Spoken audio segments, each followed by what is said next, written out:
If you want to beat the Baltimore Ravens this Sunday, like the video. We have not done this enough on the channel, and I want to start by turning it around this week. Don't jinx it. Don't leave it up to chance. We have a Ravens channel here at Chat Sports. We're going to be battling with them all weekend long, so hit that thumbs up icon to start today's show.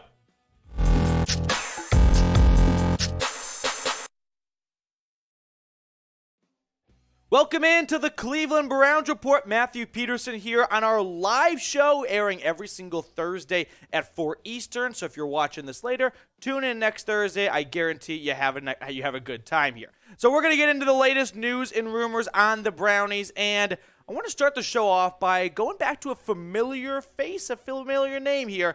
That is Takk McKinley, a former first-round pick for the Atlanta Falcons.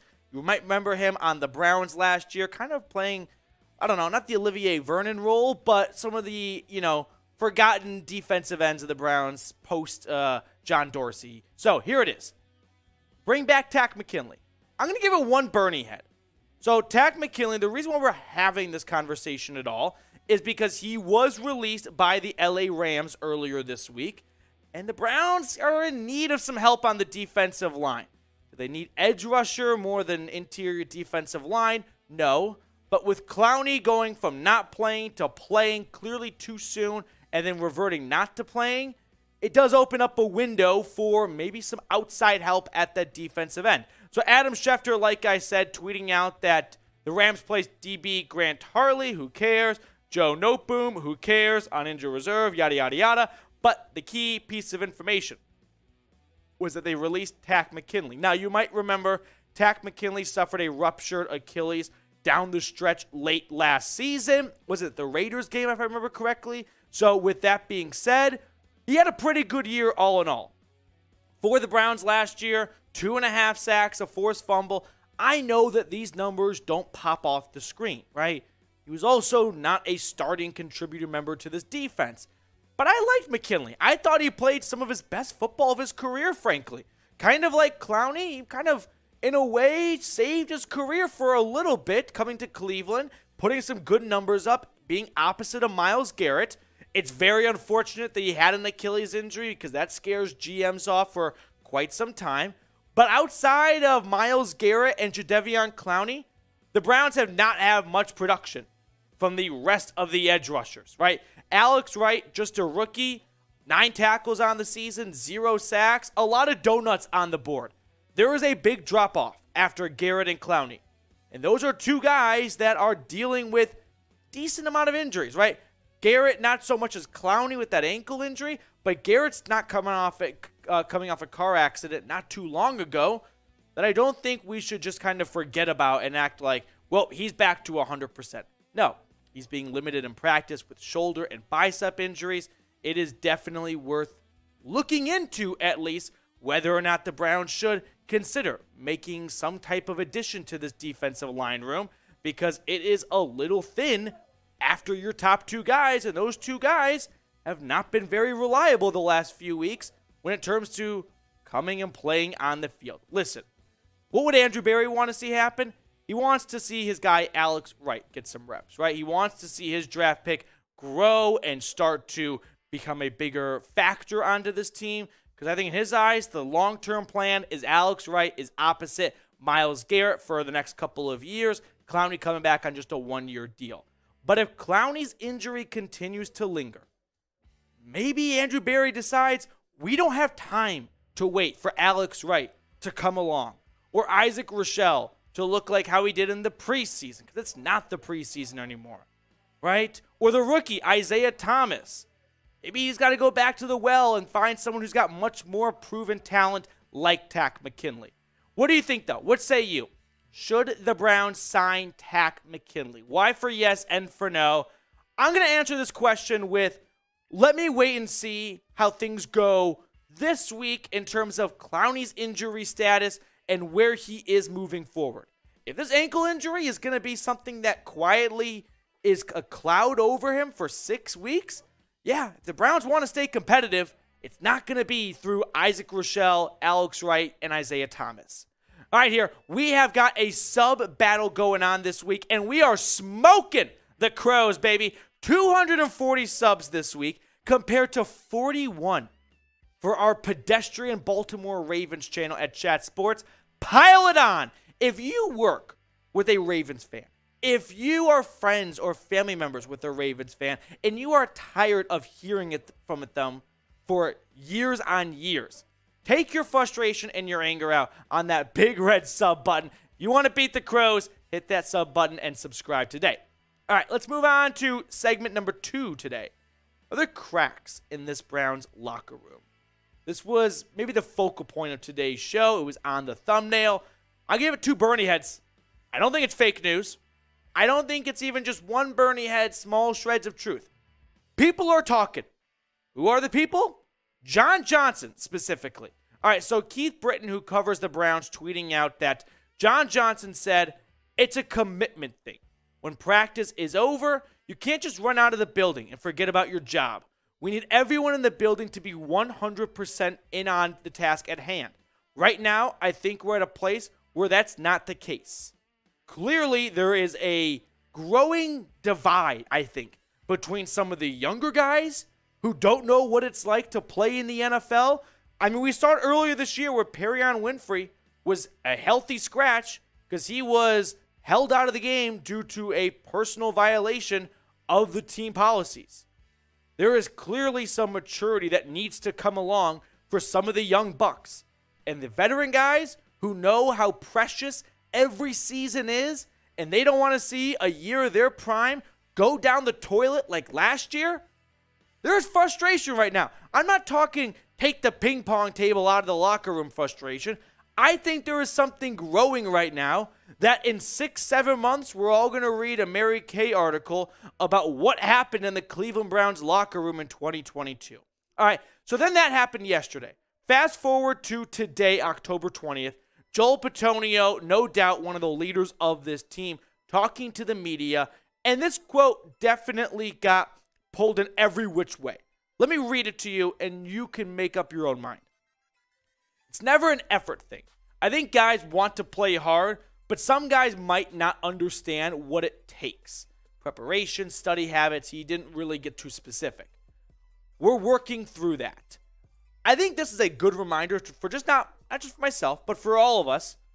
Whenever you just see quotes of what people say, it's important to remember the tone, right? The context of the question and whatnot.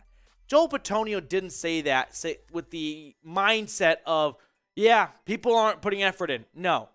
I think he was trying to not throw people under the bus, address that this team is not where they want to be, but not to say, yep, no one gives a damn in this room. Hang it up. Let's call it a season. There is clearly something going on within the 53 players on this roster where not everyone is on the same page of the commitment level it takes week in and week out. And if they don't figure it out soon, then this could get ugly, right? They don't have easy games where they can half-ass their way through and just get by the Lions, kind of like last season. They've got the Ravens, the Bengals, the Bills, the Bucks, and the Dolphins coming up. Those are really tough games. And if people are going every which way in this locker room in terms of what their commitment level is outside of the mandatory practice hours, this might get bad quick. I am concerned. I wish I could stand up here and tell you everything's going to be okay. But right now, from what we're hearing inside the walls, connecting some dots, it doesn't feel that way. But I can say this to raise morale a little bit. There's a guy named Deshaun Watson who's going to return this season, and he's going to be the quarterback for years to come in Cleveland. And he is so good that the Browns traded so much for him so that when things aren't going well, right, when the offense isn't clicking and jiving, they can just pull out wins because they can, right? That is why those teams like the Bills and the Chiefs have so much success. Not because they're a wagon that every single week they put up 50 unanswered. No, it's because when they hit some struts, when they hit a roadblock, they've got a superstar quarterback that can get them over it. So just remember that despite all of the chaos and the pessimism around this team, a certain quarterback named Deshaun Watson is going to return, and he's going to erase and cover up a lot of the deficiencies on this team. Now, with that all being said, big question, today's poll question, I would say, who's the leader of this team? Right? Is it Joel Bitonio? Is it Wyatt Teller? Is it Myles Garrett? I think the fact that we have to ask this question is a red flag, personally. Nick Chubb has always been known as a silent, lead by example type of guy. Who's giving that speech at the half when they're down 7, right? Who's leading the players-only meeting when the season starts to get away from them? Let me know in the comment section right now. All right, I want to tell everyone watching about an awesome deal right now at BetUS. If you haven't heard already, well, let me tell you about our awesome sportsbook partner, BetUS. Head on over to chatsports.com/bet. Use promo code Browns125. They're going to give you a 125% deposit bonus. No, we're not going to talk about betting the Browns this week because that doesn't seem like a very financially responsible thing to do given the last few weeks. But I like this game. How about the Lions getting 7 points coming off a bye when the Cowboys are 0-1 with Dak Prescott? I know everyone thinks, oh, Dak's coming back, everything's going to be saved. The Lions have the number 2-3 defense in the offense, not defense, offense in the NFL. They can hang with the Cowboys. I like 7 points for Detroit coming off a bye in this one. All right, let's go on to segment number 3 of today's show. Is Sunday a must-win game? You betcha. For Bernie heads, there is no way the Browns can lose this game and make a playoff appearance. I'm calling it now.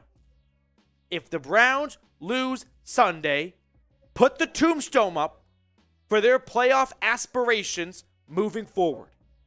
I know that sounds bleak, but truthfully, 2-5 with the toughest remaining schedule in the NFL left, how do you come back from that? You don't. Now, here's the good news for the Browns. When you look at the AFC North standings, they are right there. The AFC North is kind of trash this year. It is definitely underperforming. The Ravens at 3-3, the Bengals at 3-3. Let me paint this picture right now for everyone watching. You knock off the Ravens this week. You're 3-4. Baltimore's 3-4. The Bengals have a frisky Falcons team this Sunday. Even if they win that game or lose it, let's just kind of put a pin in the Bengals for a second. Next week, you get Cincinnati at home, Monday Night Football on Halloween. You win these 2 games, you are right there at the top. You have control. You know what I mean here? I mean, everything is right out in front of you just the next 2 weeks. And here are the remaining handful of games under Jacoby Brissett. The Ravens, the Bengals. You get a bye before a tough game in Miami against the Dolphins. Bills is not going to be tough. Bills is not going to be easy. I already get trap game vibes for the Bucs game, and that's trap game for Tampa Bay.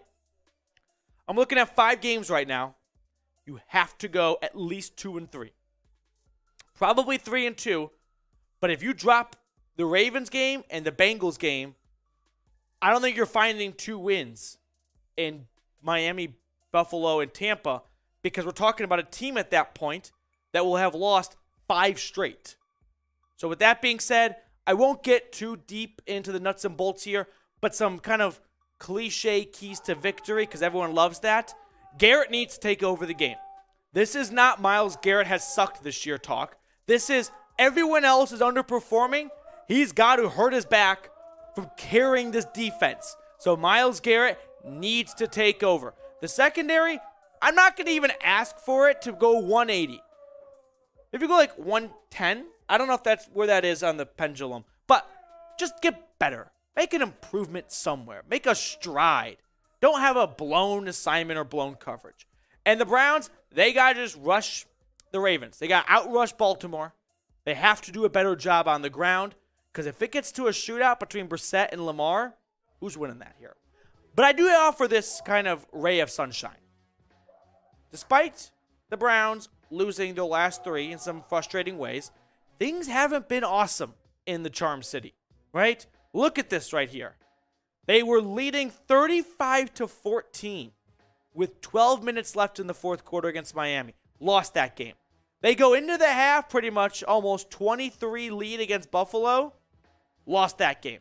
They're up by 10 with 6 minutes to go in the fourth quarter last week against the Giants. They lose that game. Both fan bases are furious with their team, which is why it's just going to come down to which locker room turns it around better this week. Kevin Stefanski or Harbaugh going to get their boys ready for this game here. So, with that being said, I'll let you guys predict the score to wrap up today's video.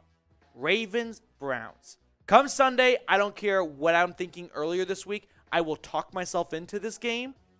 But for now, I am afraid because if I do, and I do believe it comes down to Stefanski versus Harbaugh getting their team ready, getting them out of a rut, who's the better coach? Now, I will remind you, we have watch parties every single week here at the channel. So make sure you tune in for our Week 7 watch party, Browns versus the Ravens. Listen, even if you're able to watch the game on TV, you've got it on your local area, just put us on your phone, your tablet, your computer, whatever, and I guarantee you, you're going to have a great time being a part of the game on your screen and also on your phone. But if you are out of market, if you're overseas, you don't have a way to watch the game, make sure you tune in. I give a live play-by-play breaking down the game.